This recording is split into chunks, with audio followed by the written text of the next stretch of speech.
Ah, summer. What's better than enjoying a nice, cool, refreshing beverage on a hot summer day? How about learning how to make a cool, refreshing beverage using the new particle system in Cinema 4D? That's what we'll be focused on today, how to create all the bubbles, have them grow and float to the top and disappear. So I invite you to grab yourself a beverage and we'll sit down and learn how to do this together. The project files are available in the description, so grab those if you'd like to and check out some of the other links while you're there. And let's get started. All right, we're going to start off today with initially just grabbing some models from the asset browser. I'm going to come in here to the models section, and if um, we come into kitchen and glassware, you will see a beer mug O2. This is the one I'm going to use. I think it's important to grab something that is sort of at least cone shaped, so that when the bubbles are released from the bottom, they'll come up to the top without any overlap in the glass. I'm going to go ahead and take this one and just drag it into my scene. Go ahead and put it back in the center. I'm also going to create a cyclorama or a backdrop, as it's called in here. So we'll just go into backdrop and create that. And this will be our starting point.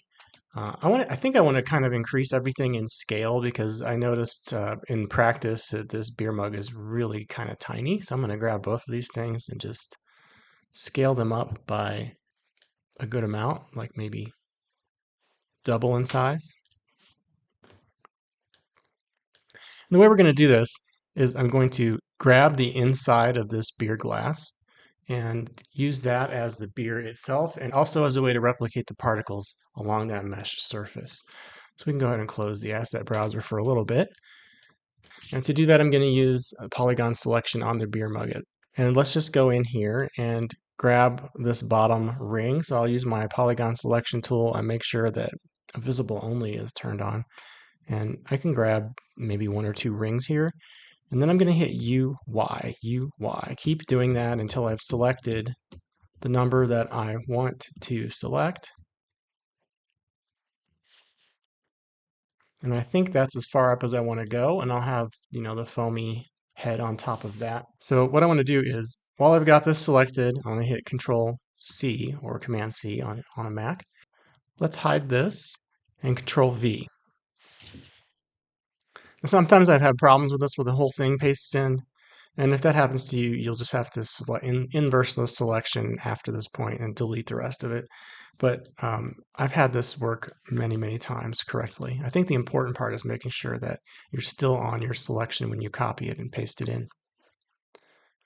So we've got our beer mug inside right now. And what I want to do is I want to keep this one, and I'm going to call this bubble emission surface.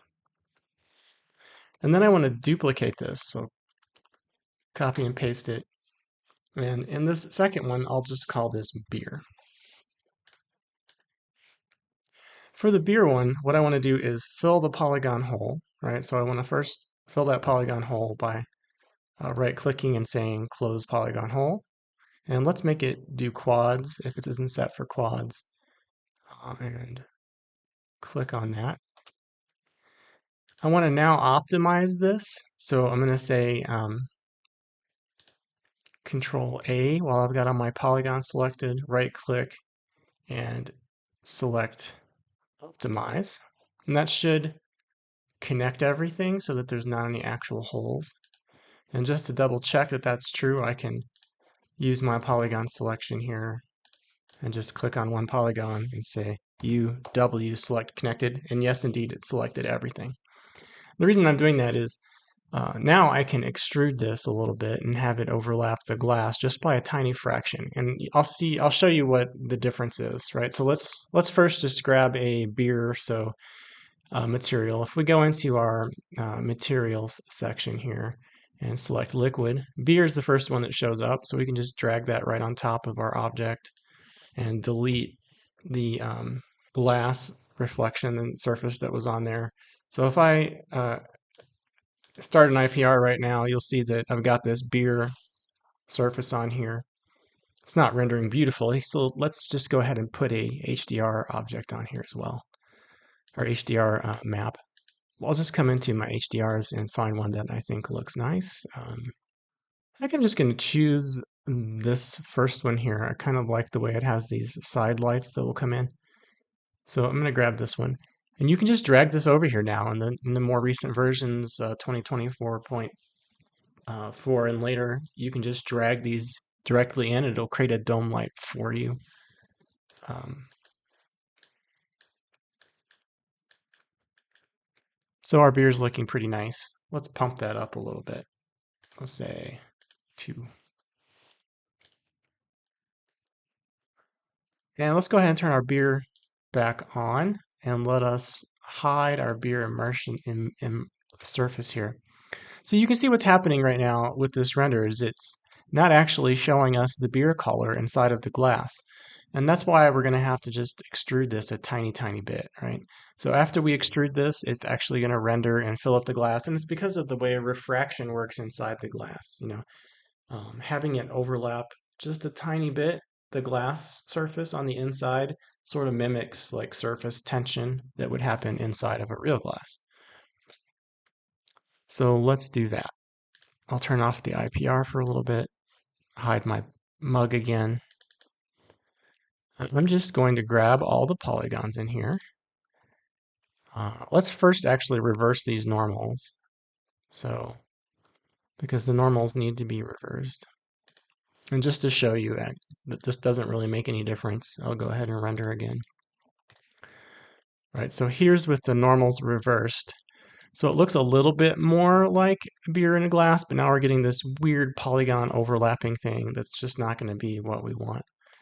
And so as soon as I make this just a tiny bit bigger, you'll see that it's going to do what we want. So let me hide that mug again. Actually, what I think I want to do is select everything except for that top surface. So let me grab a rectangle selection. Hold down Control and I'll deselect these. I'm just going to bring them out a tiny, tiny bit. And that should do us, right? So I just want to make sure that wasn't duplicating anything. It's just bringing those polygons out the way I wanted them to. And it is, so that's good. If we now do a render preview, you'll see that we are indeed getting beer filling up the glass, right? So just that tiny bit of overlap really makes a huge difference. So step 1, we've got a glass with beer in it. Awesome. Now let's make our bubble emitter. And I'm going to start off with a mesh emitter. So let's grab our simulate tab and just rip it off and pull it over here. We'll go into our basic emitter and grab a mesh emitter. And we'll call this one bubble. And what we want to do is emit this on a surface. So the surface is going to be this beer emission surface that we created earlier. And so if I turn off my IPR and see what's going on right now, you can see that particles are being emitted. Let's turn off the backdrop so we can see the particles. Turn off the dome light a little bit. So now you can see those particles being emitted, little green blobs going everywhere. So what we want to do first is actually make them not go anywhere, right? We want to change the speed to 0. Let's just keep this playing so we can see that we're emitting them pretty quickly. Speeds to 0. I'm going to come into my bubble group here and say draw radius. So I'm going to see how big they are. And then we'll come back to my emitter. Speed is 0. They're emitting over time. That's great. Give myself like 450 frames to start with. And let's actually give ourselves like minus 200 frames. So that means we're going to start our bubble emission at minus 200, and 0 or 1 is where we're going to start our actual render. All right, so bubbles are emitting over time. We're going to keep that happening. I want to change the radius a little bit. So just visually, I'm seeing how big these are. What do I want my average bubble to be? I'll say like 0.06 or 0.6. That feels pretty good. So 0.6. And then I want there to be a little bit of variation. We'll say 0.2 and see how that feels. So we've got bubbles at 0.2 bigger or smaller than 0.6 being emitted along this surface.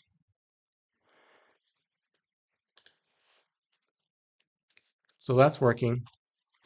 Let's slow down the emission rate. So that's at 100 right now. Let's try something like 20 and see how that feels.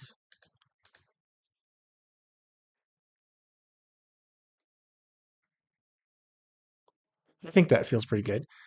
And what we want to do is have these bubbles start where they are and then start at zero, nothing. Because, like gas starts to build in an area and then it creates a bubble, right? And that bubble grows. And after it grows to a certain amount, it detaches from the side and it floats up to the top. And so that's the kind of idea that we want to mimic. And so to do that, I'm going to think about how long do I want that to happen before it emits. So how many frames? And I'm going to say something like 40 frames for that growth period. So let's see if we can make that happen. We're going to use a data mapper, and that needs to be down either in the bubble group or underneath it. I'm going to go ahead and put it in the bubble group because it's only going to apply to these bubbles. And what I want that data mapper to do is to use an age starting at 0 to an upper age of 40. During that time, what I want the bubble to do is to go from a 0 size to where it is right now, which is 0.6. And so to do that, I need to change some of the information down here, right? So we're not going to be dealing with position, we're going to be dealing with radius. And right now, this is the lower out, which is this bottom portion, and the upper out, which is this top portion. I kind of wish these were flipped, but that's the way it is. So the bottom portion, upper portion of the graph. And so the lower out, I want to be 0, and the upper out, I want to be 0.6. And this graph is going to dictate how that happens over the life that I have dictated here, right? So I've told it to go from 0 to 40, and over that amount of time to go from 0 to 0.6. Right now, halfway through that, so at 20 frames, it's going to go from 0 to 40, and then it's going to go back down to 0 because that's what the graph's telling it to do. And just to prove that, we can watch them grow and get smaller and grow and get smaller. Right, so what I want to do is just delete this guy and put this one over at the top. And now they're just going to grow. They're going to be 0 to 40, and then they're going to stay there. So that's step one. Next thing I want to do is tell them after they get to that size, maybe a little bit later, to sort of pop off and go vertical. And so to do that, I want to have another data mapper. And we're going to make, so we'll just make a second one. And we'll grab that and put it below the first one. And I'll relabel this one dash grow. And I'll relabel this one as dash lift. So in this case, what I do want, in this one, what I want to have happen is I do want it to move vertically over a certain amount of time. So I want to start at 45. So, and then say, so what I want to say is at frame 45, I want you to go from, let's say 45 to 85. I want you to, now let's say 45 to 55. I want you to change your velocity from in the y direction from 0 to, I don't know yet, I'll say 2 centimeters, right? So now it's going up and back down because we have the same issue with this graph as we had before. So I'm just going to go ahead and delete this and move it over. And you can see that it is indeed working. So if we go back, bubbles grow and they sit there for a little bit and they're released. So we just need to change this speed, velocity speed to match what we're looking for in our animation, right? So if I want it to be like maybe 7, I think 10. So that's working well, I think. Let's go ahead and give this a little bit of, I think maybe 12.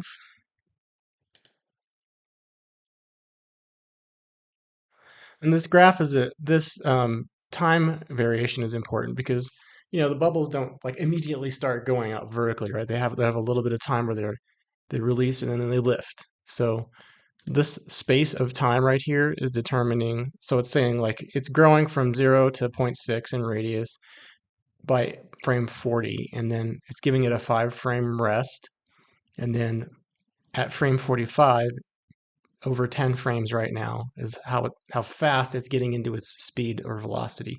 I think I'm going to change this to 60 just so it has a few more frames, and that feels a little better to me. I might even do 65.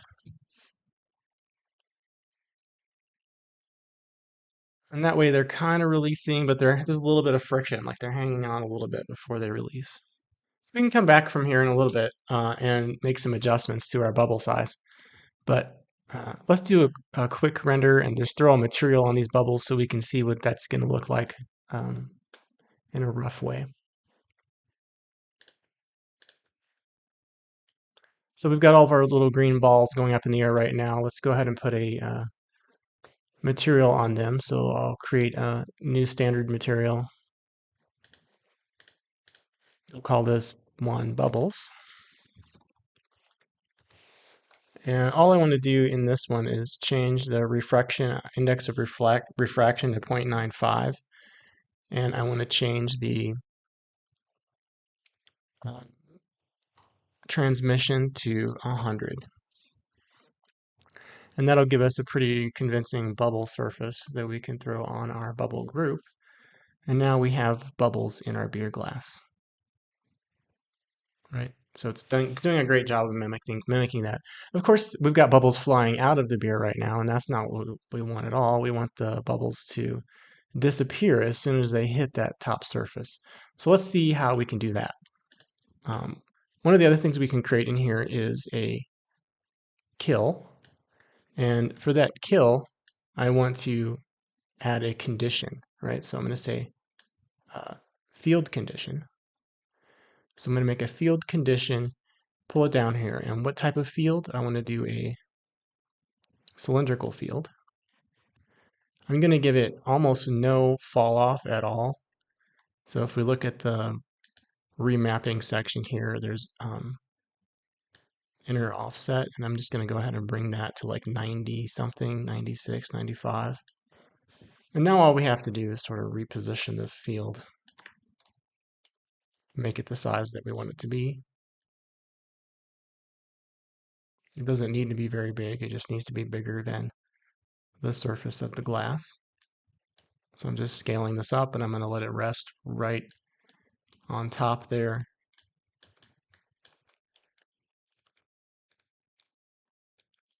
And all I have to do is drag this kill underneath that cylinder field.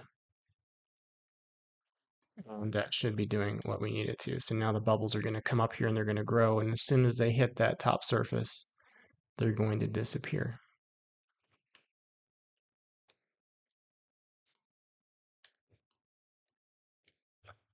So that's about all there is to it, actually, to get the beer bubbles to be created and the release to the top and disappear. For the rest of the video, I'm going to create the foam surface on top, so the head on the beer, and I'm also going to set up some lighting and get this ready to render out. Okay, first thing, let's do the foam. All right, I'm going to grab a cylinder, just a standard cylinder, and scale it down. And this will be eventually the foam on top of the beer, so I just need it to be as big as the top surface of that beer. And let's make it really short. So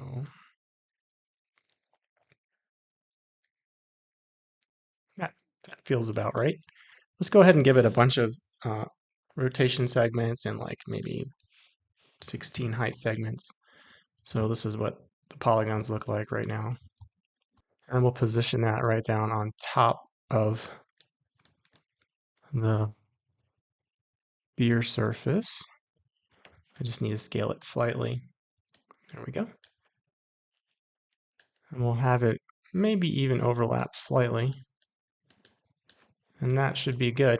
I don't want this to be so regular though, so I want to make something to delete from that surface. And to do that, I'm going to create, I could do another cylinder, but I'm actually going to use a rectangle or a cube.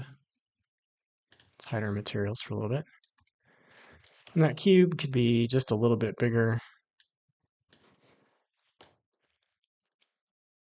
and kind of short.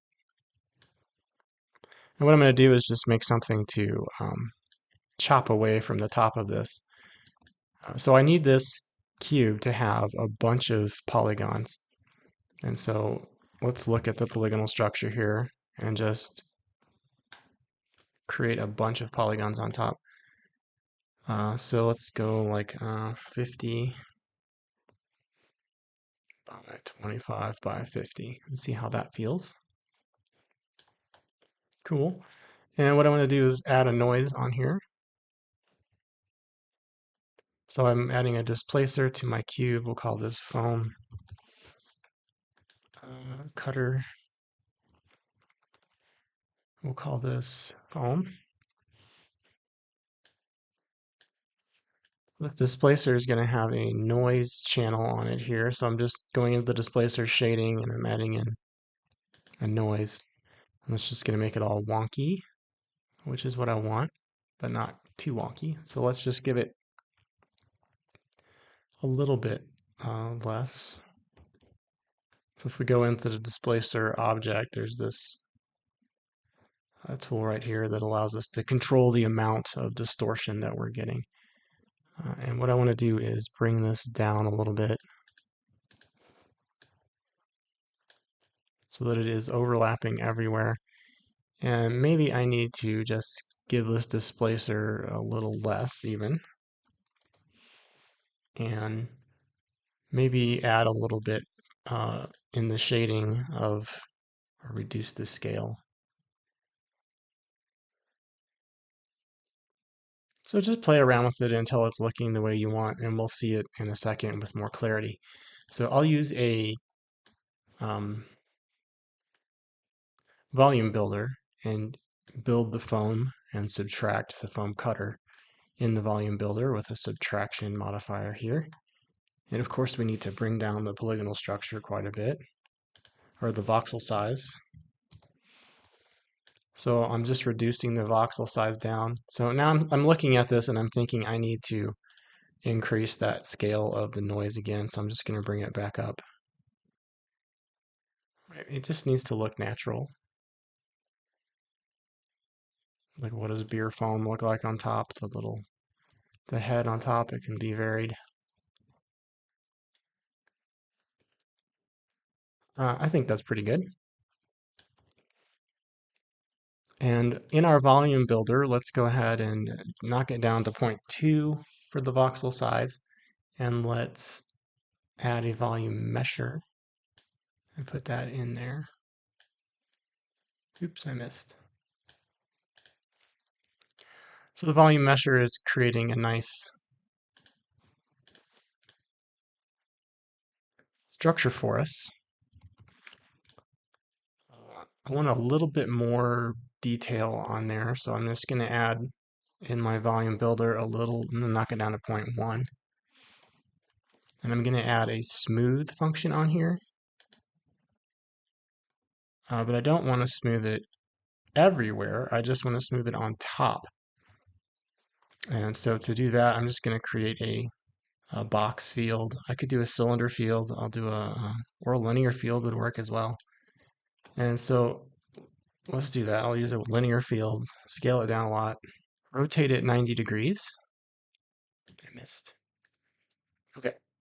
Now, all I want to do is make sure that the bottom of this field is overlapping only. I basically want this field to be about as tall as that foam surface. It'd be easier if I was doing this in this view.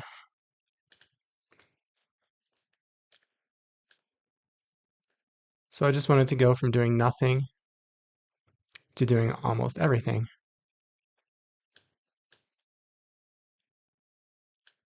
As it goes up to the top.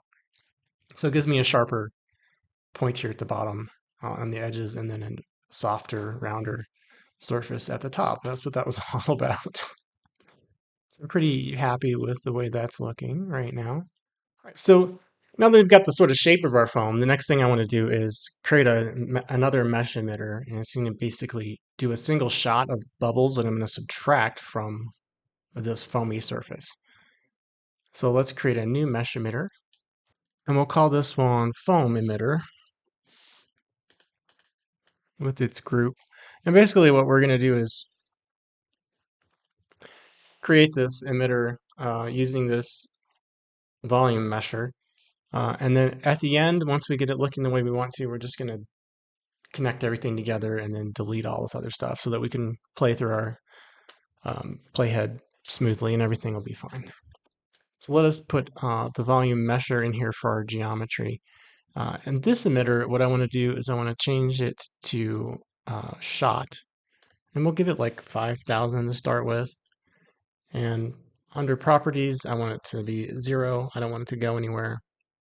Radius, based on the bubbles I've seen so far, I'm going to say like 0.4 with a variance of 0.4 or maybe 0.35. And I just want to have that shot happen right at the very beginning. So there they are. Let's go into our foam group and say draw radius. And so you can get a sense for what's happening in here and how big they are. I think they're a little too big looking at this, so I'm going to change this to like 0.25 and 0.2 and try again. That feels a little bit better to me, so we've got a lot of variation in here.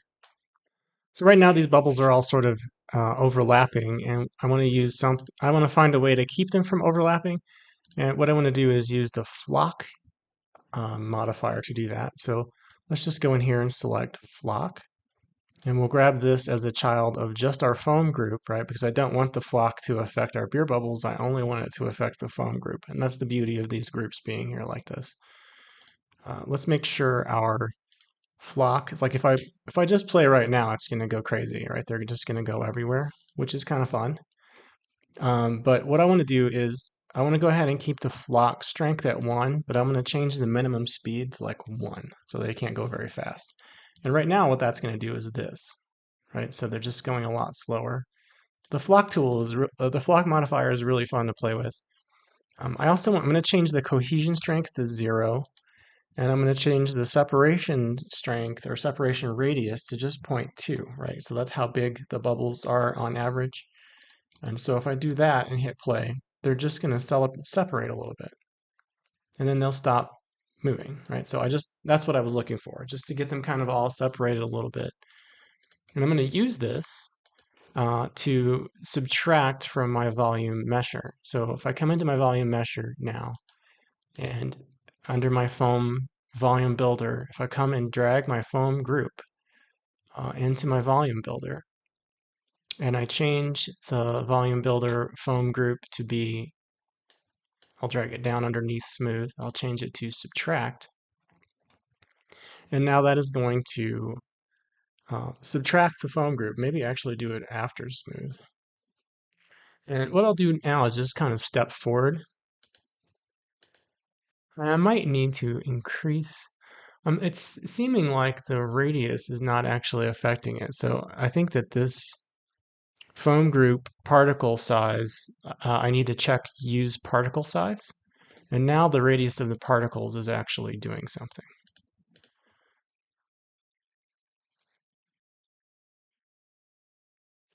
I'm just going to let that step forward until it's kind of looking the way I want it to.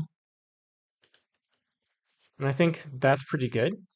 And once I get to that point, I really don't want this to move or anything anymore. I just want this to be something that I can render as a still object. So after I've gone through all this work, I need to make sure I go ahead and save this project.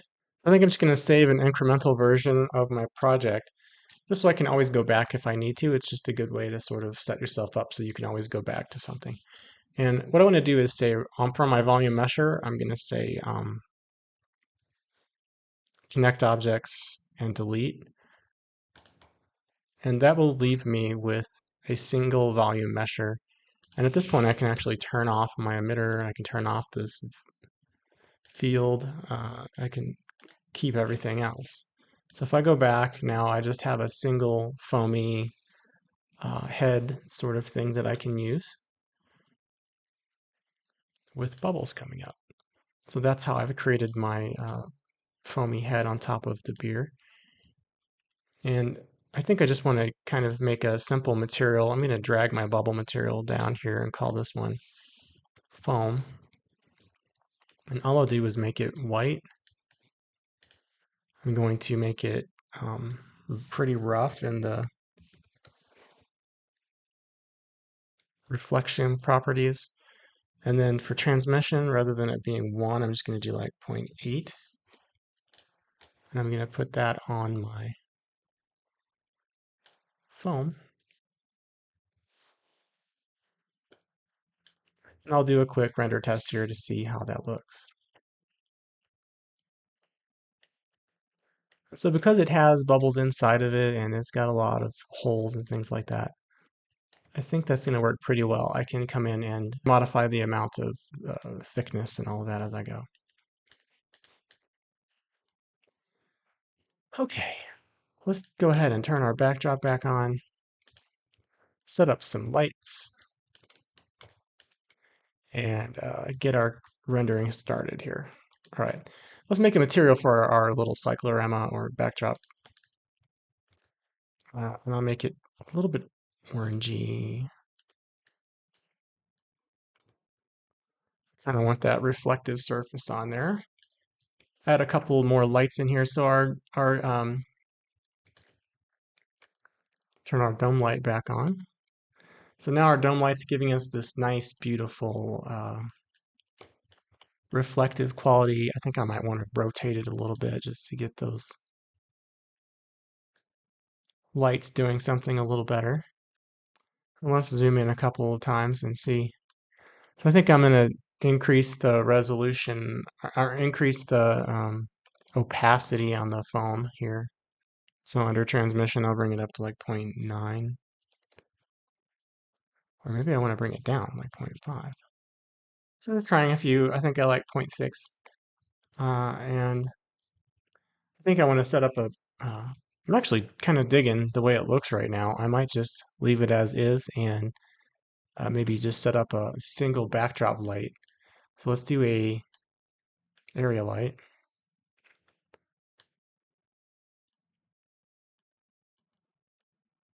I'm gonna just pull it back a little bit, bring it up.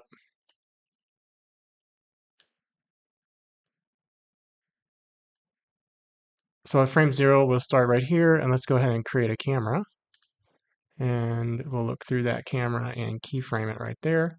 And then let's say at frame 300, we'll just do 300 frames of action. I'm just going to pull it down. Maybe give us a little looking up at the top sort of view. And keyframe that. So this is what we've got.